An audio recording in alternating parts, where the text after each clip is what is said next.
ভিডিঅ'টোৰ প্ৰথম কুৱেশ্যনটো হ'ব কিমান খ্ৰীষ্টাব্দত চুহুংমুঙে কছাৰী ৰাজ্য দখল কৰিছিল? কিমান খ্ৰীষ্টাব্দত কছাৰী ৰাজ্য চুহুংমুঙে দখল কৰিছিল বুলি সুধিছে। ইয়াত ৰাইট এনচাৰটো হৈ যাব অপশ্যন নম্বৰ বি 1531 খ্ৰীষ্টাব্দত 1531 খ্ৰীষ্টাব্দত চুহুংমুঙে কছাৰী ৰাজ্য দখল কৰিছিল। নেক্সট কুৱেশ্যন, চুহুংমুঙে কছাৰী ৰাজ্য দখল কৰাৰ সময়ত কছাৰীসকলৰ ৰজা কোন আছিল? চুহুংমুঙে যেতিয়া কছাৰী ৰাজ্য দখল কৰিছিল সেই সময়ত কছাৰীসকলৰ ৰজা কোন আছিল বুলি সুধিছে। ইয়াত ৰাইট এনচাৰটো হৈ যাব অপশ্যন নম্বৰ বি সোণখুৰা। সোণখুৰা আছিল চুহুংমুঙে কছাৰী ৰাজ্য দখল কৰাৰ সময়ত কছাৰীসকলৰ ৰজা। নেক্সট কুৱেশ্যন, চুহুংমুঙে সোণখুৰাক পৰাস্ত কৰি কাক কৰতলীয়া ৰজা হিচাপে পাতিছিল? চুহুংমুঙে কাক কৰতলীয়া ৰজা হিচাপে পাতিছিল বুলি সুধিছে। ইয়াত ৰাইট এনচাৰটো হৈ যাব অপশ্যন নম্বৰ বি দেদচুং।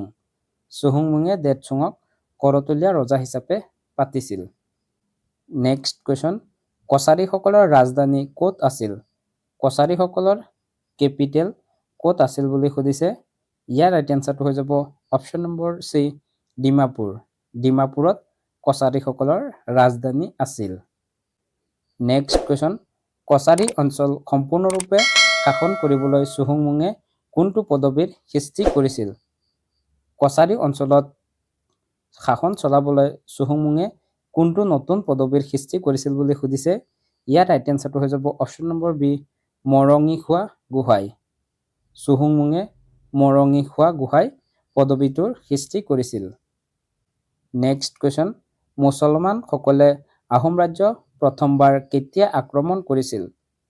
মুছলমানসকলে ফাৰ্ষ্ট টাইম আহোম ৰাজ্য কেতিয়া আক্ৰমণ কৰিছিল বুলি সুধিছে।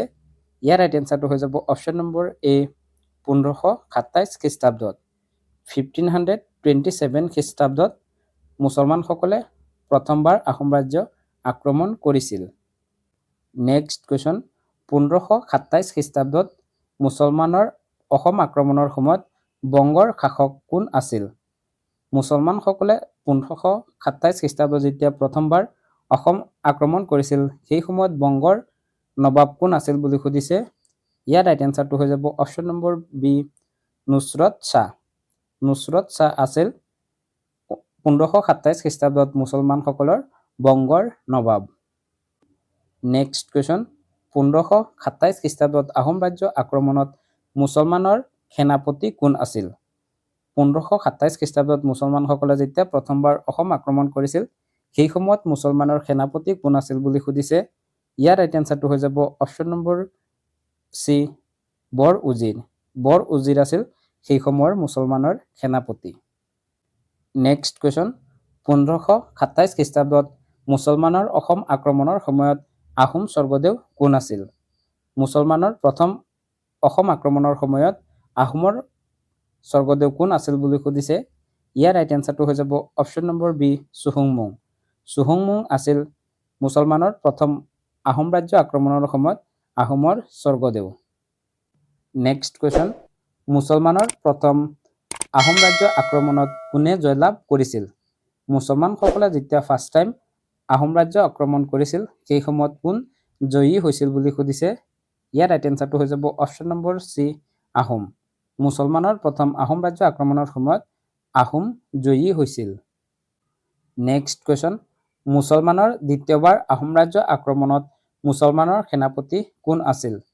মুছলমানে যেতিয়া দ্বিতীয়বাৰ আহোম ৰাজ্য আক্ৰমণ কৰিছিল সেই সময়ত মুছলমানসকলৰ সেনাপতি কোন আছিল বুলি সুধিছে।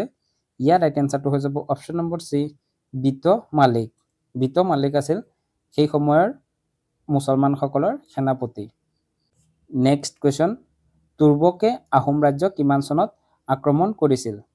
তুৰ্বকে ফাৰ্ষ্ট টাইম কিমান চনত আহোম ৰাজ্য আক্ৰমণ কৰিছিল বুলি সুধিছে। ইয়াৰ ৰাইট এনচাৰটো হৈ যাব অপশ্যন নম্বৰ বি 1532 খ্ৰীষ্টাব্দত 1532 খ্ৰীষ্টাব্দত তুৰ্বকে ফাৰ্ষ্ট টাইম অসম ৰাজ্য আক্ৰমণ কৰিছিল। নেক্সট কুৱেশ্যন, তুৰ্বকৰ অসম আক্ৰমণৰ সময়ত আহোমৰ স্বৰ্গদেউ কোন আছিল? তুৰ্বকে যেতিয়া 1532 খ্ৰীষ্টাব্দত আহোম ৰাজ্য আক্ৰমণ কৰিছিল সেই সময়ত আহোমৰ স্বৰ্গদেউ কোন আছিল বুলি সুধিছে।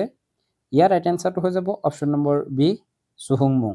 চুহুংমুং আছিল তুৰ্বকে 1532 খ্ৰীষ্টাব্দত অসম ৰাজ্য আক্ৰমণৰ সময়ত আহোমৰ স্বৰ্গদেউ। নেক্সট কুৱেশ্যন, হিন্দু ধৰ্ম গ্ৰহণ কৰাৰ প্ৰথম আহোম স্বৰ্গদেউ কোন আছিল? কোনগৰাকী আহোম স্বৰ্গদেৱে প্ৰথম হিন্দু ধৰ্ম গ্ৰহণ কৰিছিল বুলি সুধিছে। ইয়াৰ ৰাইট এনচাৰটো হৈ যাব অপশ্যন নম্বৰ বি, চুহুংমুং। চুহুংমুঙে প্ৰথম হিন্দু ধৰ্ম গ্ৰহণ কৰিছিল। নেক্সট কুৱেশ্যন, হিন্দু ধৰ্ম গ্ৰহণ কৰা প্ৰথম আহোম স্বৰ্গদেউ কোন আছিল? কোনজন আহোম স্বৰ্গদেৱে প্ৰথম হিন্দু ধৰ্ম গ্ৰহণ কৰিছিল বুলি সুধিছে। ইয়াৰ ৰাইট এনচাৰটো হৈ যাব অপশ্যন নম্বৰ বি, চুহুংমুং। অৰ্থাৎ হিন্দু ধৰ্ম গ্ৰহণ কৰা প্ৰথমজন স্বৰ্গদেউ আছিল চুহুংমুং। নেক্সট কুৱেশ্যন, চুহুংমুঙে হিন্দু ধৰ্ম মতে কি নাম লৈছিল? চুহুংমুঙে হিন্দু ধৰ্ম গ্ৰহণ কৰাৰ পিছত কি নাম লৈছিল বুলি সুধিছে। ইয়াৰ ৰাইট এনচাৰটো হৈ যাব অপশ্যন নম্বৰ বি, স্বৰ্গনাৰায়ণ। চুহুংমুঙে হিন্দু নাম স্বৰ্গনাৰায়ণ লৈছিল। নেক্সট কুৱেশ্যন, কোনজন আহোম ৰজাৰ দিনৰ পৰা ৰজাসকলক স্বৰ্গদেউ বুলি সম্বোধন কৰা হৈছিল? কোনজন আহোম ৰজাৰ দিনৰ পৰা ৰজাসকলক স্বৰ্গদেউ বুলি সম্বোধন কৰা হৈছে বুলি সুধিছে। ইয়াৰ ৰাইট এনচাৰটো হৈ যাব অপশ্যন নম্বৰ বি, চুহুংমুং। স্বৰ্গদেউ চুহুংমুঙৰ দিনৰ পৰাই আহোম ৰজাসকলক স্বৰ্গদেউ বুলি জনা গৈছিল। নেক্সট কুৱেশ্যন, শকাব্দ অনুসৰি বছৰ গণনা কোনজন আহোম স্বৰ্গদেউৰ দিনৰ পৰা আৰম্ভ হৈছিল? কোনজন আহোম স্বৰ্গদেউৰ দিনৰ পৰা শকাব্দ হিচাপে বছৰ গণনা ষ্টাৰ্ট হৈছিল বুলি সুধিছে। আৰু ইয়াৰ ৰাইট এনচাৰটো হৈ যাব অপশ্যন নম্বৰ এ, চুহুংমুঙৰ দিনত। চুহুংমুঙৰ দিনৰ পৰা শকাব্দ অনুসৰি বছৰ গণনাৰ কাম আৰম্ভ হৈছিল। নেক্সট কুৱেশ্যন, আহোম ৰাজত্বত বৰপাত্ৰ গোহাঁই পদবী কোনে সৃষ্টি কৰিছিল? কোনজন আহোম স্বৰ্গদেৱে বৰপাত্ৰ গোহাঁই পদবীটো সৃষ্টি কৰিছিল বুলি সুধিছে। ইয়াৰ ৰাইট এনচাৰটো হৈ যাব অপশ্যন নম্বৰ বি, চুহুংমুং। স্বৰ্গদেউ চুহুংমুঙে বৰপাত্ৰ গোহাঁই পদবীটো সৃষ্টি কৰিছিল।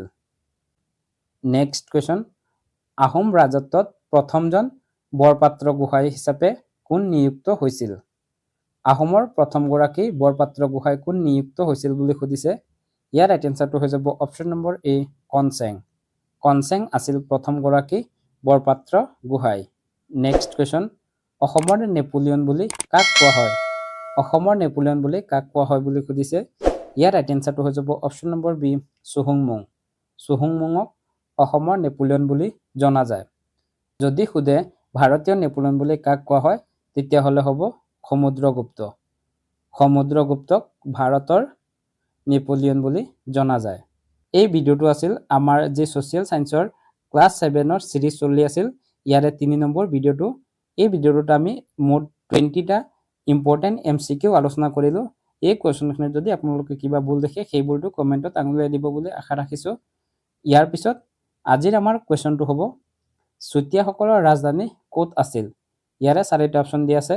অপশ্যনখিনিৰ ভিতৰত আপোনালোকে ৰাইট এনচাৰটো কমেণ্টত জনাওক, নহ'লে ইয়াৰ এনচাৰটো আমি ডেছক্ৰিপশ্যনত দি দিম। তাৰ পৰা গৈও ইয়াৰ এনচাৰটো আপোনালোকে জানি ল'ব পাৰিব। যদি ভিডিঅ'টো এতিয়ালৈকে চাই আছে তেতিয়াহ'লে ভিডিঅ'টোত এটি লাইক কৰি চেনেলটো ছাবস্ক্ৰাইব কৰি যাবলৈ নাপাহৰিব। ভিডিঅ'টো শেষলৈ চোৱাৰ বাবে ধন্যবাদ। জয় আই অসম।